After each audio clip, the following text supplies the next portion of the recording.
All right, Hawks are playing the Brooklyn Nets, and Trae Young hurts his knee. It's torn. Everything's torn and shattered inside of there. Not really. He's gonna be okay, but it was kind of an ugly looking injury.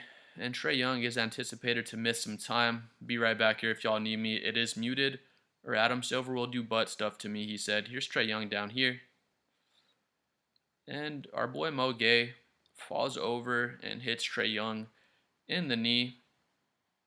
I think Mo Gay was a little bit hurt as well, but you see Trae Young kind of writhing and writhing around down there. See if we can get the replay on it. It did look pretty ugly though. Mo Gay falls, and I just hate to see stuff like that. Honestly, it wasn't a graphic injury or anything horrible, but you could see Mo Gay hit Trae Young in the side of his knee there and kind of hyperextended a bit. You can see Trae Young gets up. He's walking around just right down here though. Looks like Clooney just pushes him over. They didn't call a foul on Clooney. I guess it wasn't anything too insane that Clooney did, but Moge does lose his balance and fall into our boy Ice Trae. You see Ice Trae jogging back up the court, so nothing's torn or shattered in his knee. He's okay. Quinn Snyder says, "You got to get the hell out of here, Trae. That looked terrible. Let's get you back in the locker room."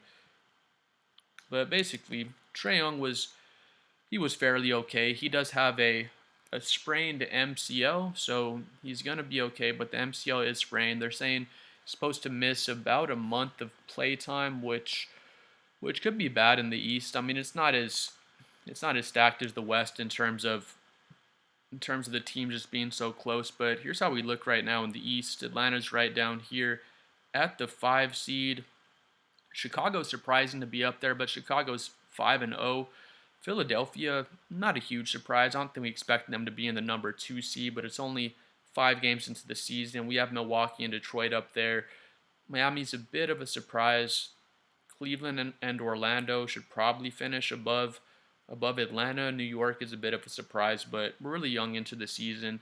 So we'll see what happens with the Hawks. If I was a Hawks fan, I don't know what I think. I mean, they've been trying to build around for Trae Young for the longest. They pick up Jalen Johnson. They add Kristaps Porzingis as well. So Atlanta's roster is pretty stacked around Trae Young. They kind of did everything they can do to try to build around him. You just want a bunch of 3-and-D style players to make up for what Trae Young is going to lack on defense. You want a big 7-2, 7-3 center if they can shoot even better. And they got Kristaps Porzingis. You just want a bunch of defensive guys as well. Okongwu is really good. They have Dyson Daniels to guard out there on the perimeter.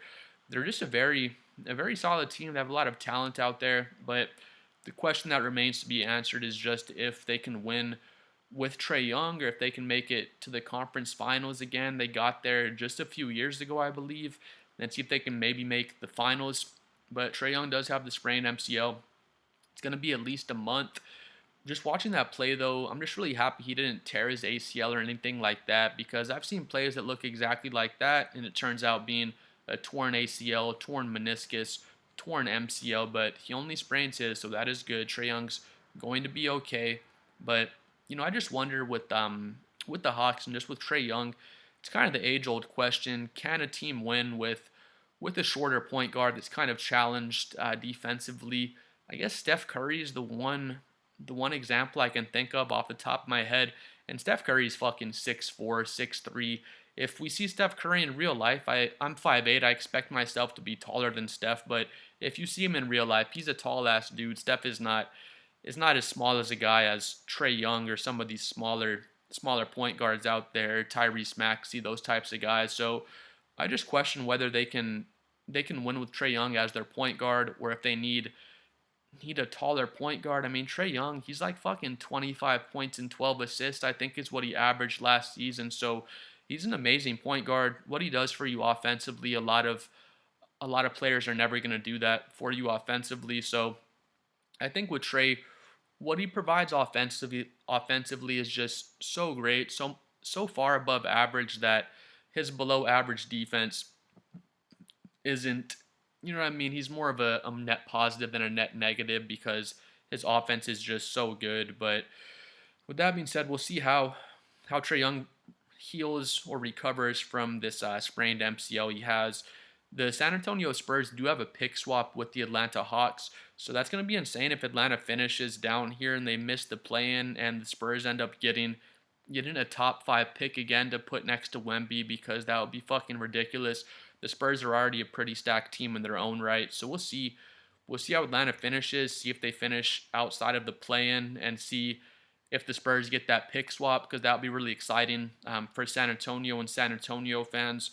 But honestly, my prediction for Atlanta, I expect them to finish somewhere in here, somewhere in that 7 to 10 range. I expect them to be at least in the play-in. If they snuck in to one of these playoff spots, the top 6, I think I'd be pretty surprised, to be honest with you. I mean, because I definitely have New York up there. I'd have New York and Cleveland, so that's already 2 spots that I think will definitely be in the top 6. I think Orlando is going to be up there as well, so that's 3 of my playoff teams. I'd have Detroit up there as well. Philadelphia, they're there right now, but before the season, I would not have had Philadelphia and Chicago up there. I had Milwaukee up there before the season, even though they don't have a great supporting cast around Giannis, but Giannis is just such a god. He makes everyone look so good around him. And then, I mean, Detroit, Milwaukee, Orlando. I already said Cleveland. I mean, I guess I could see Atlanta possibly getting into the top 6. Maybe Philadelphia.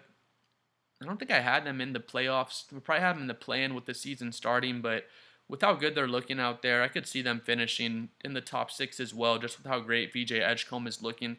It really just comes down to how well Joel Embiid holds up, and he hasn't been looking great out there so far, but maybe we'll kind of shake some of the rust off and see how his knees are looking as we get closer to the playoff race. But hopefully Trae Young will be okay. It's fortunate he didn't tear anything, meniscus, ACL. It's just a sprained MCL is the diagnosis for Trae Young.